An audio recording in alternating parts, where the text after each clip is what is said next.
नमस्कार दोस्तों, IAS prep पर आपका बहुत बहुत स्वागत है। आज की तारीख है 7 जुलाई 2020 और हम डिस्कस करने जा रहे हैं आज का डेली 30। आज के डेली 30 का जो टॉपिक है वो है मानव आहार।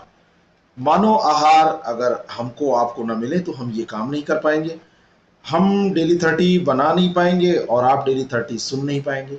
मानव आहार बहुत ही इंपॉर्टेंट टॉपिक है, इस पर डिस्कशन होगा। 21 क्वेश्चन इस पर और 9 क्वेश्चन आज के करंट अफेयर पर। डेली की तरह आज भी 30 क्वेश्चन हम डिस्कस करने जा रहे हैं।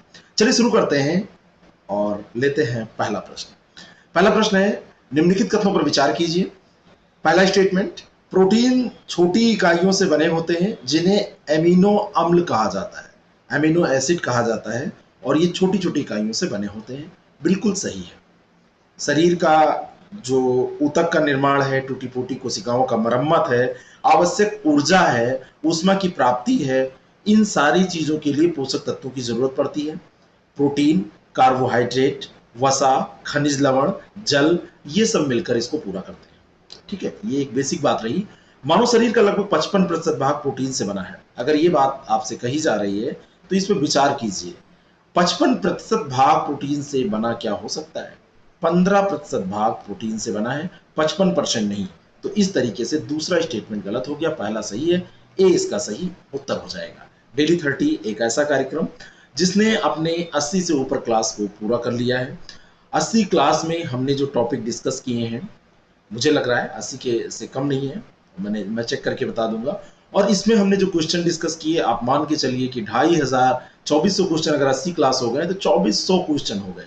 और एक क्वेश्चन में आप जानते हैं 3-4 क्वेश्चन से कम नहीं होते। 3 महीने की इस यात्रा में हमने 10,000 से ऊपर प्रश्नों की तैयारी की है। क्या आपको पता चला कि इतने प्रश्न आपके तैयार हो गए और आप कहां से कहां पहुंच गए हैं? जरा उठा के पुराने प्रश्नों को देखिएगा, पुराने प्रश्न पत्रों को देखिएगा। क्या पहले से और आपके परफॉर्मेंस में कुछ अंतर आई है? यकीन मानिए अंतर आई होगी। अगला प्रश्न, मनुष्य के शरीर में कितने प्रकार के प्रोटीन की आवश्यकता होती है? कितने प्रकार के प्रोटीन मनुष्य के शरीर में पाए जाते हैं? 12, 20, 60, कितने प्रकार के? 20 प्रकार के प्रोटीन मनुष्य के शरीर में आवश्यक होते हैं, जिनमें 10 का संश्लेषण, ये जो 20 होते हैं इनमें 10 का संश्लेषण जो है वो जो मानव शरीर है, शरीर स्वयं कर लेता है। और जो बाकी 10 हैं वो भोजन और जो हम चीजें और खाते हैं, भोजन के द्वारा भोजन की आपूर्ति के द्वारा वो शरीर को प्राप्त होती हैं। तो इसका सही उत्तर हो जाएगा बी। अगला प्रश्न है, पहला स्टेटमेंट, प्रोटीन की कमी से शारीरिक विकास असामान्य हो जाता है। बच्चों में क्योस्कर और मैरेस्मस नामक रोग आयरन की कमी से होते हैं। पहला स्टेटमेंट जो है कि प्रोटीन की कमी से शारीरिक विकास असामान्य हो जाता है। असामान्य क्या शारीरिक विकास प्रोटीन की कमी से होगा?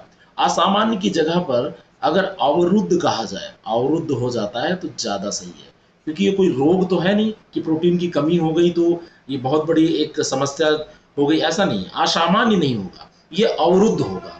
तो इसके लिए सटीक शब्द जो होगा वो अवरुद्ध होगा। तो पहला गलत हो गया। और दूसरा है कि बच्चों में क्वास्कोर और मैरेस्मस नामक रोग आयरन की कमी से होते हैं। मैं आपको बताना चाहता हूं कि जो प्रोटीन की कमी से होने वाले रोग हैं उनमें ये दो रोग बहुत इंपॉर्टेंट हैं। तो आयरन की जगह पे यहाँ पर प्रोटीन दिया होना चाहिए, तब ये सही होता। तो दूसरा स्टेटमेंट गलत हो गया, पहला भी गलत था। इस तरीके से सही उत्तर डी हो जाएगा। देखिए, प्रश्न का उत्तर आप निकाल लेते हैं, लेकिन उत्तर अगर निकालने के बाद में आप गलत टिक कर देते हैं तब भी तो गलत हो गया। तो आपको सही से गोला बनाकर आना है। अगर ऑनलाइन एग्जाम आप दे रहे हैं तो सही से वहां पे क्लिक करके आना है, और अगर आप OMR सीट पे दे रहे हैं तो सही से गोला बनाना है। प्रैक्टिस करते रहिए और एक दिन ऐसा आएगा कि आपके सपने साकार हो जाएंगे, बिल्कुल साकार होंगे, विश्वास बनाए रखिए। पहला स्टेटमेंट है, प्रोटीन हार्मोन्स के संश्लेषण में भाग लेते हैं।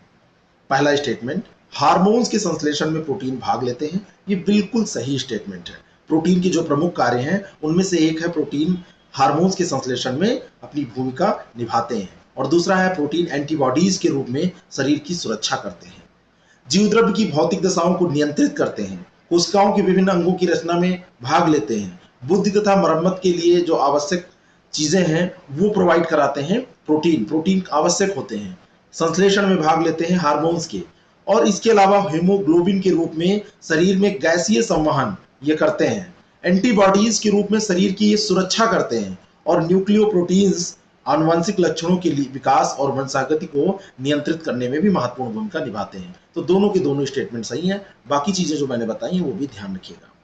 अगला प्रश्न, किस पोषक तत्व की कमी से थकावट महसूस होती है? क्या कम हो जाता है तो आप थकावट महसूस करने लगते हैं, लगता है थक गए यार, बहुत काम किया, अब तो थकान हो रही है। और ये किस कारण से होता है? ये होता है कार्बोहाइड्रेट के कारण।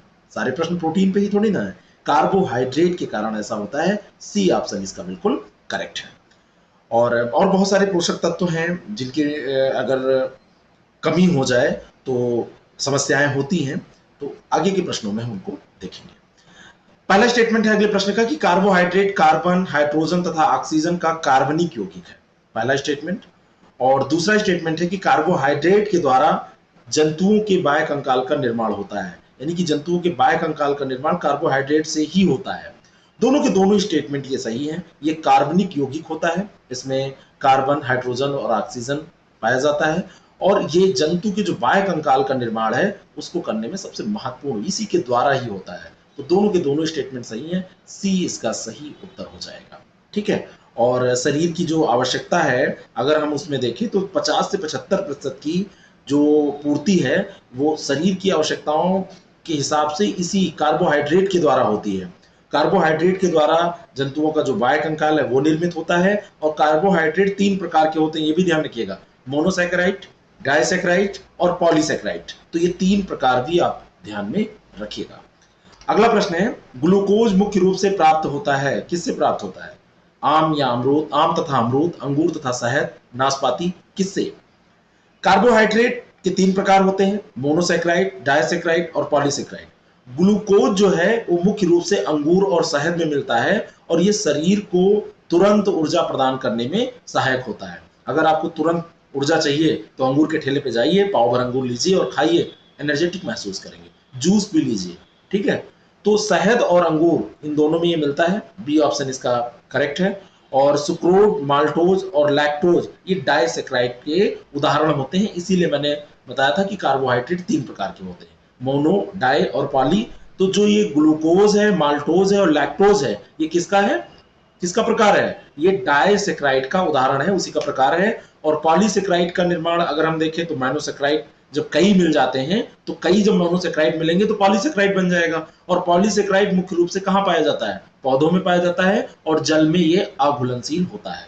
बाकी आगे की प्रश्न में पहला स्टेटमेंट है अगले प्रश्न का कि अंगूर, गन्ना, शहद एवं मीठे फल मुख्य रूप से शर्करा कहलाते हैं। मुख्य रूप से शर्करा इसमें पाया जाता है। अंगूर में, गन्ने में, शहद में, मीठे फलों में शर्करा पाया जाता है। ये बिल्कुल सही बात है। फल एवं सब्जियों में ग्लूकोज पाया जाता है। मैं आपको बताना चाहता हूं कि फल और सब्जियों में ग्लूकोज नहीं पाया जाता है। फल और सब्जियों में पाया जाने वाला जो तत्व है वो है सेल्यूलोज। क्या पाया जाता है? सेल्यूलोज, ग्लूकोज नहीं। फल और सब्जी जहां पर आएगा वहां पे सेल्यूलोज पाया जाएगा। तो ए ऑप्शन इसका बिल्कुल करेक्ट है। गेहूं, चावल, आलू, जौ, केला, मक्का, साबूदाना, इन सब में क्या पाया जाता है? श्वेतसार पाया जाता है। क्या पाया जाता है? श्वेतसार पाया जाता है। अब जरा बताइएगा ये श्वेतसार क्या होता है? अगला प्रश्न, शरीर को ऊर्जा प्रदान करने वाला मुख्य स्रोत कौन सा है? मुख्य स्रोत शरीर को ऊर्जा प्रदान करने वाला कौन सा है? मुख्य स्रोत जो है मैंने अभी आपको बताया कि 50 से 75% की जो ऊर्जा की आवश्यकता होती है वो कार्बोहाइड्रेट के द्वारा पूरी होती है। बी ऑप्शन इसका करेक्ट है। ये शरीर को ऊर्जा प्रदान करने वाला मुख्य स्रोत है। मंड के रूप में संचित ईंधन का ये कार्य करता है। वसा में बदलकर संचित भोजन के रूप में कार्य करता है।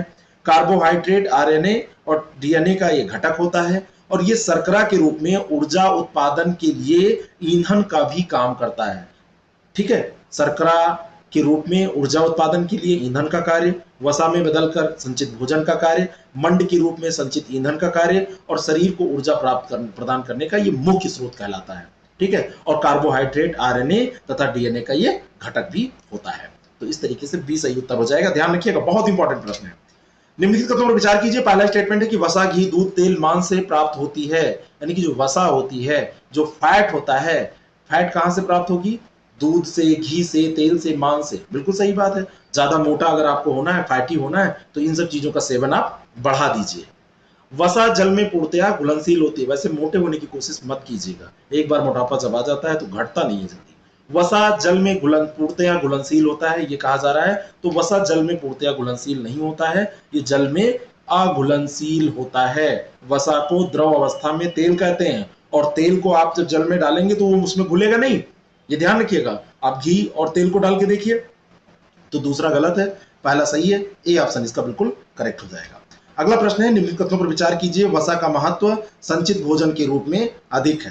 पहला स्टेटमेंट बिल्कुल सही है, संचित भोजन के रूप में फैट बहुत इंपॉर्टेंट है, इसका इंपॉर्टेंस इस रूप में है। और कुछ वसाएं कोशिका कला तथा अन्य झिल्लियों की रचना में भाग लेती हैं। तो दोनों के दोनों स्टेटमेंट सही है। मैं आपको बताना चाहता हूं, जो दुबले पतले लोगों को थोड़ा सा भी अगर कुछ प्रॉब्लम होती है शरीर में, उनको सिंपल सा अगर लूज मोशन भी हो जाता है तो वो पड़े रहते हैं, उनकी एनर्जी जो है बहुत डाउन हो जाती है, हालत खराब हो जाती है। और जो थोड़ा सा फैट है अगर आपके पास, तो वो फैट गलने लगेगा, एनर्जी मिलने लगेगी, तो आप इतना जल्दी थकेंगे नहीं, इतना जल्दी कमजोरी नहीं महसूस करेंगे, है ना।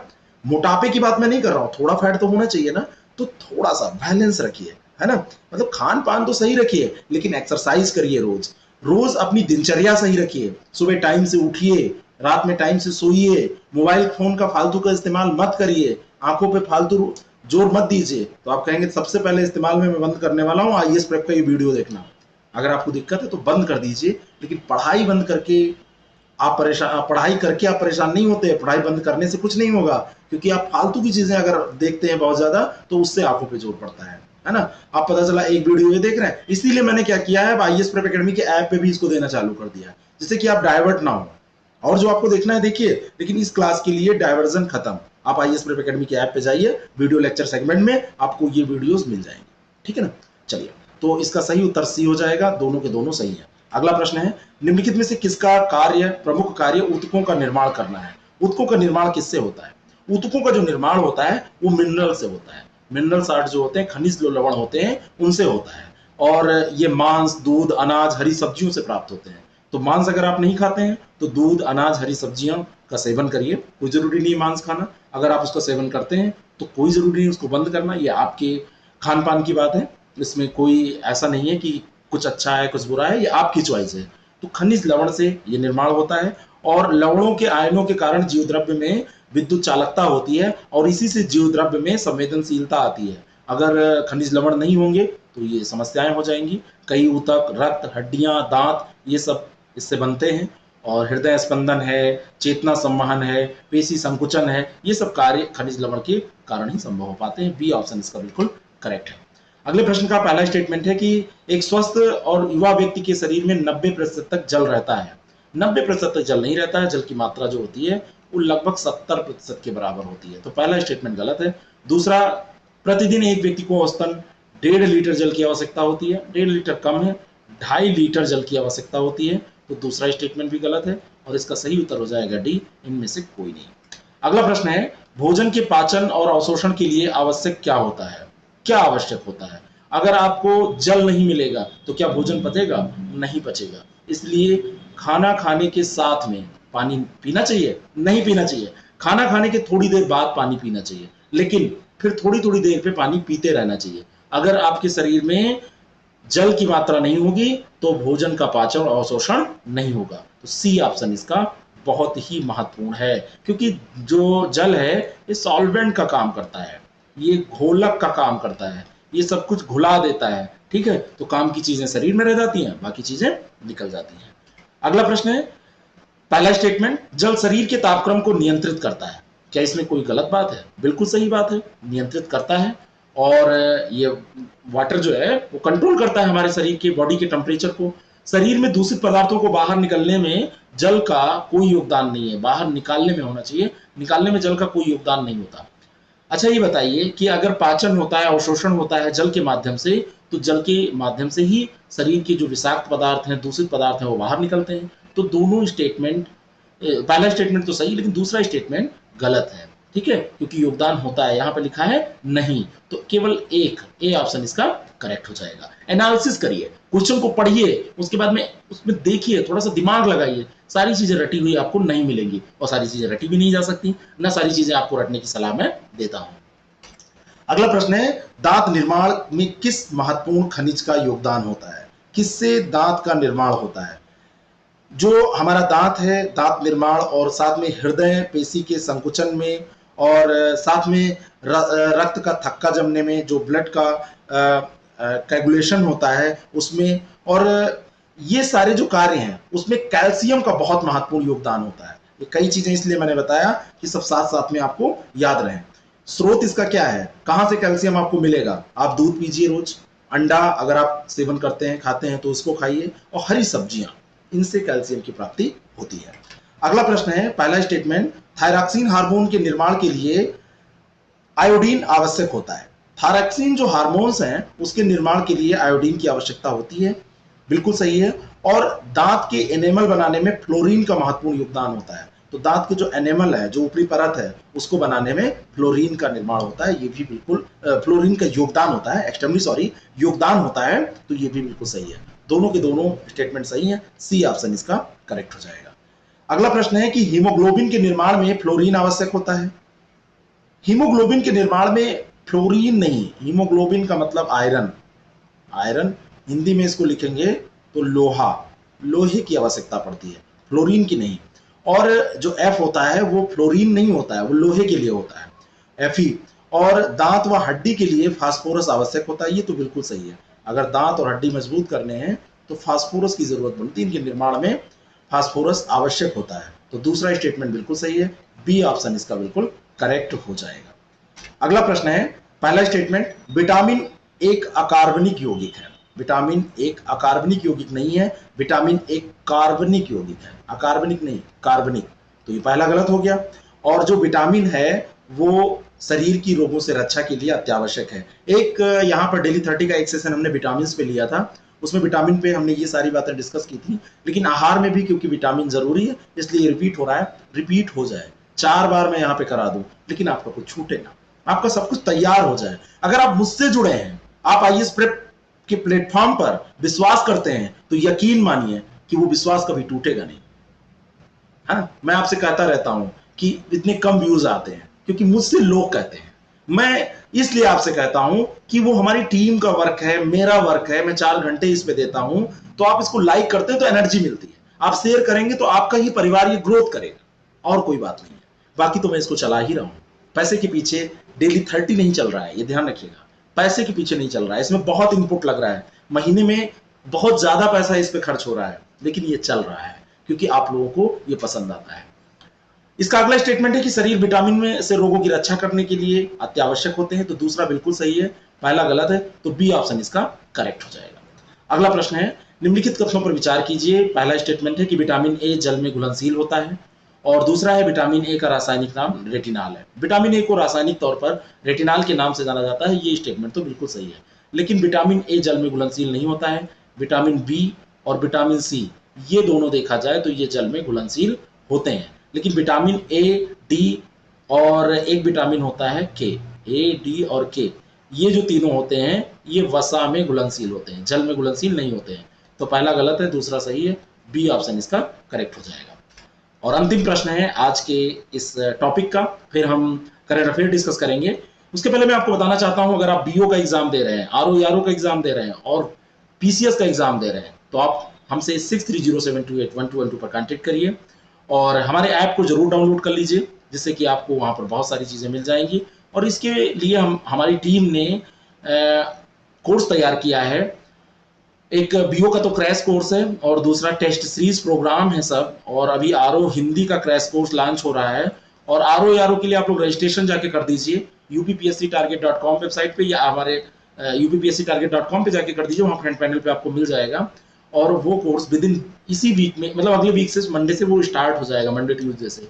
तो आप उसमें रजिस्ट्रेशन कर सकते हैं, आपको सूचना दे दी जाएगी, और बाकी आपकी जैसी मर्जी, कोई ये दबाव नहीं है। तो जो एक युवा व्यक्ति है उसको प्रतिदिन 3500 कैलोरी की जरूरत होती है, और ये जो 3500 कैलोरी है इसमें 500 ग्राम उसको कार्बोहाइड्रेट चाहिए, 100 ग्राम वसा चाहिए, 100 ग्राम प्रोटीन चाहिए, ऐसे मिलाकर इसको 3500 कैलोरी की जरूरत पड़ती है। और शरीर की समुचित वृद्धि के लिए ऊर्जा और ऊष्मा के प्रति सभी पोषक तत्वों, कार्बोहाइड्रेट, वसा, विटामिन, खनिज लवण, इन सब की जो जरूरत होती है रोगों से रक्षा करने के लिए, तो ये कंप्लीट 3500 कैलोरी है, चाहिए। बी ऑप्शन इसका बिल्कुल करेक्ट है। चलिए देख लेते हैं आज के करंट अफेयर के प्रश्नों को। महाराष्ट्र सरकार द्वारा डोमिसाइल सर्टिफिकेट पंजीकरण हेतु एक पोर्टल प्रारंभ किया गया है, और इस पोर्टल का नाम क्या है? किस नाम से पोर्टल प्रारंभ किया गया है? इसका नाम है महाजॉब पोर्टल। क्या नाम है? महाजॉब पोर्टल। तो इसका सही उत्तर हो जाएगा डी। और जो ये पोर्टल है, महाराष्ट्र राज्य सरकार राज्य के औद्योगिक इकाइयों के कर्मचारियों और श्रमिकों के डोमिसाइल सर्टिफिकेट पंजीकरण के लिए इसको जारी कर रही है। और इसमें महाजॉब पोर्टल का उद्देश्य यही है कि जो बढ़ती बेरोजगारी है और जो छटनी हो रही है उसको कहीं ना कहीं दूर करने की कोशिश करना। तो इसमें अगर डोमिसाइल सर्टिफिकेट, तो बाहर वाले लोगों को नौकरी नहीं मिलेगी, तो स्थानीय लोगों को नौकरी मिल जाएगी। अब बाहर वाले लोगों के लिए सही नहीं है। देहिंग पटकाई वन्यजीव अभयारण्य किस राज्य में स्थित है? अभी जो देहिंग पटकाई वन्यजीव अभयारण्य है, ये डिब्रूगढ़ और तिनसुकिया जिले में स्थित है, और इसको 2004 में अभयारण्य घोषित किया गया था। अभी इसको अपग्रेड किया जा रहा है, नेशनल पार्क का दर्जा दिया जा रहा है, और ये अभयारण्य पहले से नेशनल पार्क बनेगा, इसलिए इंपॉर्टेंट है कि ये कहाँ है, तो ये असम में स्थित है। बी ऑप्शन इसका करेक्ट है। 111.19 miles square kilometre, sorry miles, नहीं माइल्स में नहीं है, ये किलोमीटर में, सॉरी 111.19 स्क्वायर किलोमीटर, माइल्स में नहीं है, स्क्वायर किलोमीटर ये है। और ये वर्षा वन क्षेत्र में स्थित है। अगला जो प्रश्न है, उज्ज्वला योजना के तहत प्रत्येक घर में एलपीजी कनेक्शन उपलब्ध कराने वाला प्रथम राज्य कौन सा बना है? 100% जहां पर एलपीजी कनेक्शन पूरे हो गए हैं, और ये राज्य अभी बना है। कौन सा राज्य है? ये राज्य है हिमाचल प्रदेश। कौन सा राज्य है? हिमाचल प्रदेश। और इस तरीके से इस प्रश्न का सही उत्तर हो जाएगा B, Himachal Pradesh. Himachal Pradesh 100% LPG connection देने वाला ये राज्य बन गया है, और ये प्रथम राज्य है ऐसा देश का। और इसको प्राप्त करने के लिए वहां पर एक योजना चलाई गई थी, हिमाचल गृहिणी योजना, और इसी योजना के तहत ये लक्ष्य उसने प्राप्त किया है। उड़ीसा सरकार ने हाल ही में बलराम योजना प्रारंभ की है, और ये निम्नलिखित में से किससे संबंधित है? जो बलराम योजना है उड़ीसा सरकार की, ये वहां के भूमिहीन किसानों के हित में शुरू की गई है, और भूमिहीन किसानों को वित्तीय सहायता इसमें उपलब्ध कराई जाएगी, और इसमें ऋण की भी कुछ व्यवस्था की जाएगी। अगला प्रश्न है, और इसमें जो ऋण दिया जाएगा वो संयुक्त देयता समूहों के माध्यम से इसको वितरित किया जाएगा, जिससे कि एक लोगों पर पूरा प्रेशर ना पड़े। जून 2020 के महीने में हरियाणा में देश के सभी राज्यों में सबसे अधिक बेरोजगारी दर थी। ये बिल्कुल सही है, ध्यान रखिएगा, ये अलग से आपसे पूछा जा सकता है एक प्रश्न बना के। और हाल ही में हरियाणा कैबिनेट ने एक प्रस्ताव को मंजूरी दी है, जिसके तहत निजी क्षेत्र में 50,000 रुपये से कम वेतन वाली जो नौकरियां हैं, उनमें से 75% स्थानीय लोगों के लिए आरक्षित करने की बात की जा रही है। तो ये भी स्टेटमेंट सही है, सी ऑप्शन इसका करेक्ट हो जाएगा। अभी ये वहां के हरियाणा के कैबिनेट के द्वारा पास किया जाएगा, और उसके बाद में इसको राष्ट्रपति के पास भेजा जाएगा, तभी वो मंजूरी मिलेगी, तभी ये वहां पे कुछ हो पाएगा। देखिए क्या होता है, अभी ये कोशिशें जारी हैं। नेकर सम्मान योजना किस प्रदेश में शुरू की गई है? जो नेकर सम्मान योजना है, ये योजना, इसका अर्थ क्या है? इसका अर्थ है बुनकर सम्मान योजना। बुनकर, इसको अगर सही से आप करें तो ये बुनकर सम्मान योजना हो जाएगी। कर्नाटक के सीएम कौन है? बीएस येदुरप्पा। कर्नाटक की कैपिटल क्या है? कमेंट बॉक्स में आप बताना। और ये जो येदुरप्पा है, येदुरप्पा ने बुनकर समुदाय के लिए, बुनकर समाज के लिए एक नई योजना शुरू की है। और ये बुनकर जो है वहाँ के रेशम, कपास, ऊनी, हथकरघा बुनकर, ये सब जो कार्य कर रहे हैं, वहाँ पे लगभग 54,789 बुनकर पंजीकृत हैं। तो उनके कल्याण के लिए योजना चलाई जा रही है। सी ऑप्शन इसका बिल्कुल करेक्ट है। अगला है कि हाल ही में भारतीय दूतावास द्वारा श्री सप्तमी गुरुकुल संस्कृत विद्यालय का वर्चुअली उद्घाटन किया गया, और ये जो उद्घाटन किया गया है, ये कहां पर स्थित है, किस देश में है? तो ये स्थित है नेपाल में। नेपाल में इलम जिला है, नेपाल प्रांत 1 के अंतर्गत ये आता है, और इलम जिले में ये संस्कृत विद्यालय का ये उद्घाटन किया गया है, और भारत सरकार की ओर से ये वर्चुअली किया गया है। डी ऑप्शन इसका करेक्ट है, ध्यान रखिएगा। अगला प्रश्न है, शैक्षिक अवसंरचना के विकास के लिए भारत और किस देश के बीच हाल ही में 5 समझौतों पर हस्ताक्षर किए गए? भारत और अफगानिस्तान ने अभी अब वहां की जो राजधानी है, अफगानिस्तान की राजधानी है काबुल, वहां पर 5 जुलाई को एक बैठक हुई, वहां पर 5 समझौतों पर हस्ताक्षर किए गए हैं। तो ये अर्थव्यवस्था मंत्रालय और अफगानिस्तान का जो शिक्षा मंत्रालय है वो सब मिलकर कर रहा है। तो शैक्षिक अवसंरचना भी उसमें शामिल है, ध्यान रखिएगा, अफगानिस्तान के साथ ये हो रहा है। और एक कार्यक्रम भारत और अफगानिस्तान के बीच में चल रहा है, उच्च प्रभाव सामुदायिक विकास परियोजना, HICDP इसको कहते हैं। ये जो कार्यक्रम है ये 2005 में हस्ताक्षरित हुए थे। भारत सरकार ने अफगानिस्तान में 550 से अधिक ये वित्तीय सहायता मतलब HICDP को वित्तीय सहायता प्रदान करने के लिए प्रतिबद्धता जाहिर की थी। वहां के सामुदायिक विकास परियोजना के तहत ये कार्यक्रम है और इसके तहत 200 मिलियन अमेरिकी डॉलर की मदद की गई थी। तो उसी के तहत ये जो समझौते हो रहे हैं उसी के तहत हो रहे हैं। अगला प्रश्न है और अंतिम प्रश्न है आज का, एशिया में सबसे बड़ी सिंगल साइट सौर ऊर्जा परियोजना है। ये जो परियोजना है वो Rewa ultra mega solar power project है, ठीक है। और ये भारत की ही नहीं, ये एशिया की सबसे बड़ी परियोजना है। 10 जुलाई को 750 मेगावाट के रीवा अल्ट्रा मेगा सौर संयंत्र का उद्घाटन प्रधानमंत्री करने वाले हैं, हमारे देश के प्रधानमंत्री मोदी जी। और अब तक 750 मेगावाट का Rewa ultra mega solar power जो प्रोजेक्ट है वो एशिया स्तर पर सिंगल साइट अगर देखा जाए तो सिंगल साइट पे ये सबसे बड़ा प्रोजेक्ट है। तो ध्यान रखिएगा, ये क्वेश्चन बहुत ज्यादा इंपॉर्टेंट है, मोस्ट इंपॉर्टेंट क्वेश्चन है।